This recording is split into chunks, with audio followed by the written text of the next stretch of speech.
Hello ಎಲ್ರಿಗೂ ನಮಸ್ಕಾರ. Welcome back to my channel. ಎಲ್ಲರೂ ಹೇಗಿದ್ದೀರಾ? ಎಲ್ಲರೂ ಚೆನ್ನಾಗಿದ್ದೀರಾ ಅಂತ ಅಂದ್ಕೊಳ್ತೀನಿ. ಇದು ಲಾಸ್ಟ್ ಸೋಮವಾರ ತಲೆಗೆ ನಾನು ಹೇರ್ ಆಯಿಲ್ ಹಾಕ್ಕೋಬೇಕಿತ್ತು. ಅದಕ್ಕೆ ನಾನು ಬರೀ ಹೇರ್ ಆಯಿಲ್ ಏನಕ್ಕೆ ಹಾಕ್ಕೋಬೇಕು, ಅದ್ರ ಜೊತೆಗೆ ಒಂದು ಸಿಂಪಲ್ಲಾಗಿ ಒಂದು ಹೇರ್ ಪ್ಯಾಕ್ ಮಾಡ್ಕೊಳ್ಳೋಣ ಅಂತ ಅಂದ್ಕೊಂಡೆ.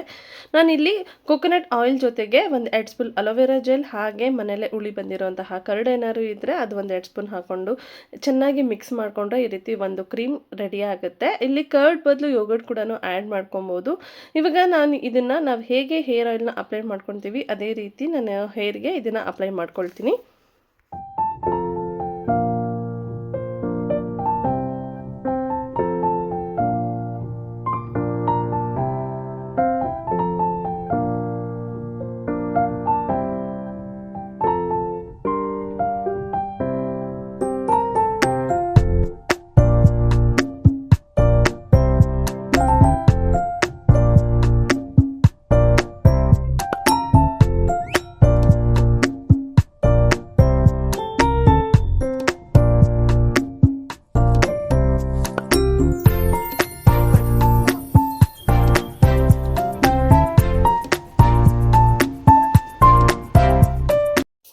ಇನ್ನು ಬೆಳಗ್ಗೆ ತಿಂಡಿಗೆ ಅಂತ ನಾನು ಅವರೆಕಾಳು ಉಪ್ಪಿಟ್ಟು ಮಾಡ್ತಾಯಿದ್ದೀನಿ. ನಂಗೆ ಅವರೆಕಾಳು ಉಪ್ಪಿಟ್ಟು ಅಂದರೆ ತುಂಬ ಇಷ್ಟ. ಈ ಅವರೆಕಾಳು ಸೀಸನ್ ಬಂದರೆ ನಾನು ವಾರಕ್ಕೆ 1-2 ಸಲ ಆದರೂ ಈ ರೀತಿ ಅವರೆಕಾಳು ಉಪ್ಪಿಟ್ಟು ಮಾಡ್ಕೊಳ್ತೀನಿ.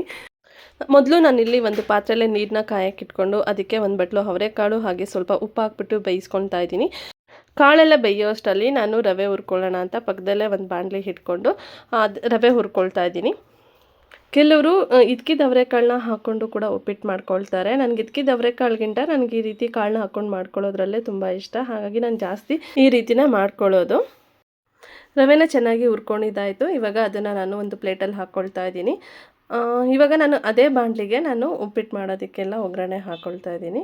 ನಾನಿಲ್ಲಿ ಸ್ವಲ್ಪ ತರಕಾರಿಗಳನ್ನ ಕಟ್ ಮಾಡಿ ಇಟ್ಕೊಂಡಿದ್ದೀನಿ, ಅಂದರೆ ಬೀನ್ಸು, ಕ್ಯಾರೆಟ್ನೆಲ್ಲ. ತರಕಾರಿ ಹಾಕ್ದಿರನು ಬರೀ ಅವರೆಕಾಳನ್ನೂ ಕೂಡ ಹಾಕಿ ಮಾಡ್ಕೋಬೋದು. ಇಲ್ಲಿ ಈರುಳ್ಳಿ ಏನು ಹಾಕ್ತಾ ಇಲ್ಲ, ಕೆಲವರು ಈರುಳ್ಳಿ ಕೂಡ ಹಾಕ್ಕೊಳ್ತಾರೆ. ನಾನು ಈರುಳ್ಳಿ ಹಾಕಿದ್ರೆ ಅದು ಒಂಥರ ಟೇಸ್ಟ್ ಇರುತ್ತೆ, ಹಾಗಾಗಿ ನಾನು ಈರುಳ್ಳಿ ಹಾಕ್ತಾ ಇಲ್ಲ.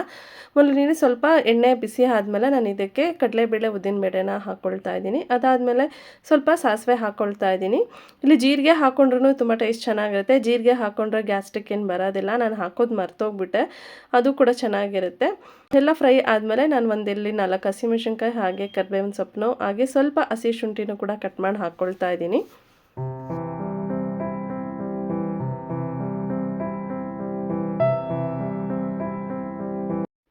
ಹಸಿಮೆಣ್ಸಿನ್ಕಾಯೆಲ್ಲ ಸ್ವಲ್ಪ ಫ್ರೈ ಮಾಡ್ಕೊಂಡಿದ್ದಾಯಿತು. ಇವಾಗ ನಾನು ಇದಕ್ಕೆ ಕ್ಯಾರೆಟು ಮತ್ತು ಬೀನ್ಸ್ನ ಹಾಕ್ಕೊಂಡು ಫ್ರೈ ಮಾಡ್ಕೊಳ್ತಾ ಇದ್ದೀನಿ.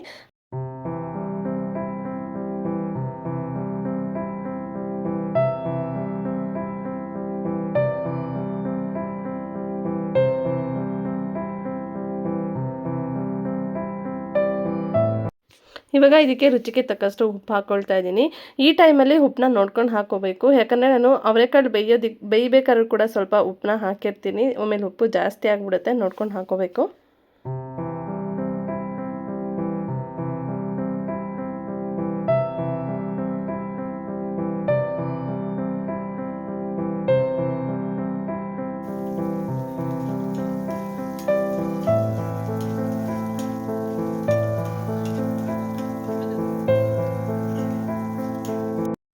ತರಕಾರಿ ಎಲ್ಲ ಫ್ರೈ ಮಾಡ್ಕೊಳ್ಳೋ ಅಷ್ಟರಲ್ಲಿ ಕಾಳು ಕೂಡ ಬೆಂದಿತ್ತು. ಇವಾಗ ನಾನು ನೀರು ಸಮೇತನೇ ಅವರೆಕಾಳನ್ನ ನಾನು ಈ ತರಕಾರಿಗೆ ಸೇರಿಸ್ಕೊಳ್ತಾ ಇದ್ದೀನಿ. ಒಂದ್ಸಲ ಎಲ್ಲ ಚೆನ್ನಾಗಿ ಮಿಕ್ಸ್ ಮಾಡಿಕೊಂಡು ಒಂದು 5 ನಿಮಿಷ ಇದೇ ರೀತಿ ಕುದಿಯೋಕ್ಕೆ ಬಿಟ್ಬಿಡಬೇಕು.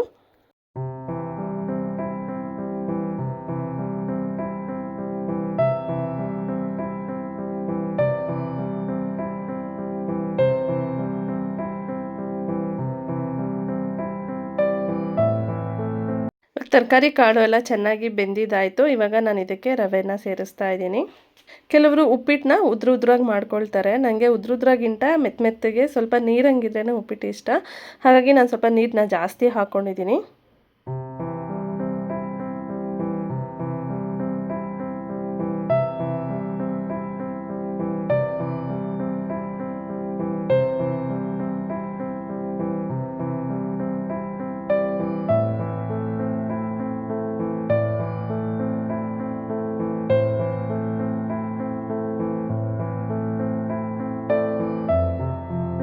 ರವೆ ಹಾಕ್ಕೊಂಡಿದ್ದಾದಮೇಲೆ ನಾನಿಲ್ಲಿ ಸ್ವಲ್ಪ ಹಸಿ ತೆಂಗಿನಕಾಯಿ ತುರಿ ಹಾಕ್ಕೊಳ್ತಾ ಇದ್ದೀನಿ.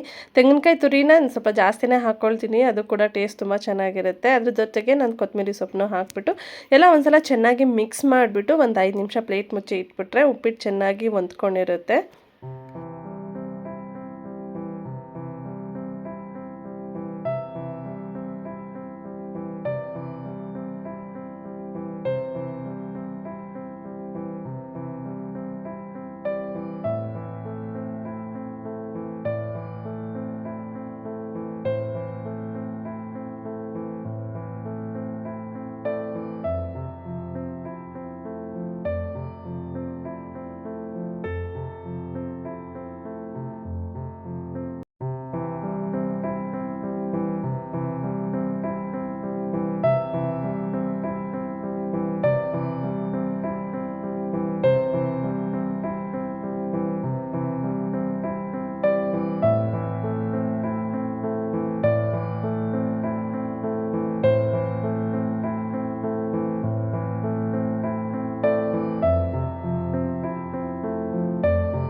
ಇವಾಗ ಉಪ್ಪಿಟ್ಟು ಚೆನ್ನಾಗಿ ರೆಡಿ ಆಯಿತು. ಇವಾಗ ಪ್ಲೇಟ್ಗೆ ಸರ್ವ್ ಮಾಡೋ ಸಮಯ. ಬಿಸಿಯಾಗಿದ್ದಾಗೆ ಉಪ್ಪಿಟ್ಟು ತಿನ್ಕೊಬೇಕು. ನಾನು ಕೂಡ ಉಪ್ಪಿಟ್ಟು ತಿಂದು ಮುಂದಿನ ಕೆಲಸ ನೋಡ್ಕೊಳ್ತೀನಿ.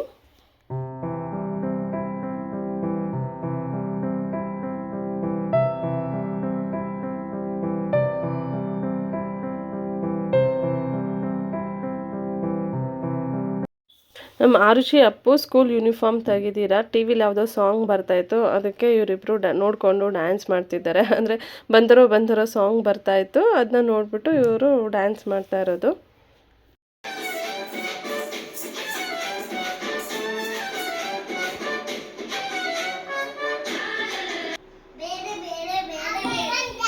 ಸಾಕು ಬಿಡ್ರಿ.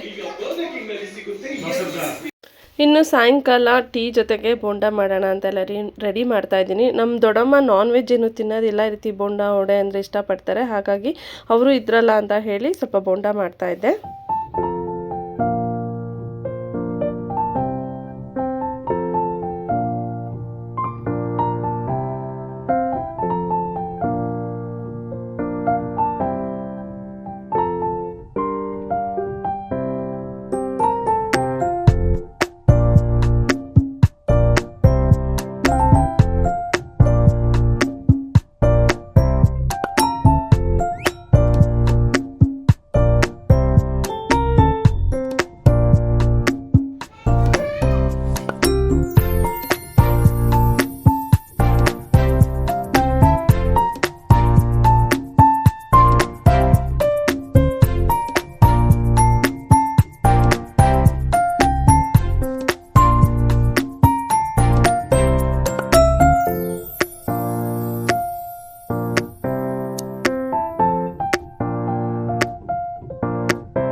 ನಾನು ನೆಕ್ಸ್ಟ್ ಡೇ ನಮ್ಮ ದೊಡ್ಡಮ್ಮನೂ ಊರಿಗೆ ಹೊರಡ್ತೀನಿ ಅಂತ ಹೇಳಿದ್ರು. ಹಾಗಾಗಿ ರೆಡಿಯಾಗಿರು, ಆರುಷಿ ಬರೋವರೆಗೂ ವೆಯ್ಟ್ ಮಾಡ್ತಾಯಿದ್ರು. ಅವ್ಳು ಸ್ಕೂಲ್ ಮುಗಿಸ್ಕೊಂಡು ಬಂದಮೇಲೆ ಹೊರಡ್ತೀನಿ ಅಂತ ಹೇಳಿದ್ರು. ಅದಕ್ಕೆ ಅಂತ ಆಟೋ ಬುಕ್ ಮಾಡಿಕೊಟ್ಟೆ. ಆಟೋ ಹತ್ಸೋಣ ಅಂತ ಕೆಳಗಡೆ ಹೋಗ್ತಾ ಇದ್ದೀನಿ. ನಾನು ಇಲ್ಲಿಂದ ಬಸ್ ಸ್ಟಾಪ್ವರೆಗೂ ಆಟೋ ಬುಕ್ ಮಾಡಿಕೊಟ್ರೆ ಅವರು ಡೈರೆಕ್ಟಾಗಿ ಬಸ್ ಸ್ಟಾಪ್ ಹತ್ರ ನಿಲ್ಲಿಸ್ತಾರೆ. ಅಲ್ಲಿಂದ ಡೈರೆಕ್ಟ್ ಒಂದೇ ಬಸ್ಸು, ಅಲ್ಲಿ ಹತ್ಬಿಟ್ಟು ಊರಿಗೆ ಹೋಗ್ತಾರೆ. ದೊಡ್ಡ ಊರಿಗೆ ಹೋಯ್ತು. ದೊಡ್ಡ ಇರಲ್ವಂತ, ನಾನು ಏನು ಮಾಡಲಿ ನಡಿ. ಏನು ಹಾಂ ಅಷ್ಟೇ, ದೊಡ್ಡ ಇರಲಾಗಿದ್ದರೆ 2 ದಿನ ಇರುತ್ತೆ ಅಷ್ಟೇ ಅಮ್ಮ.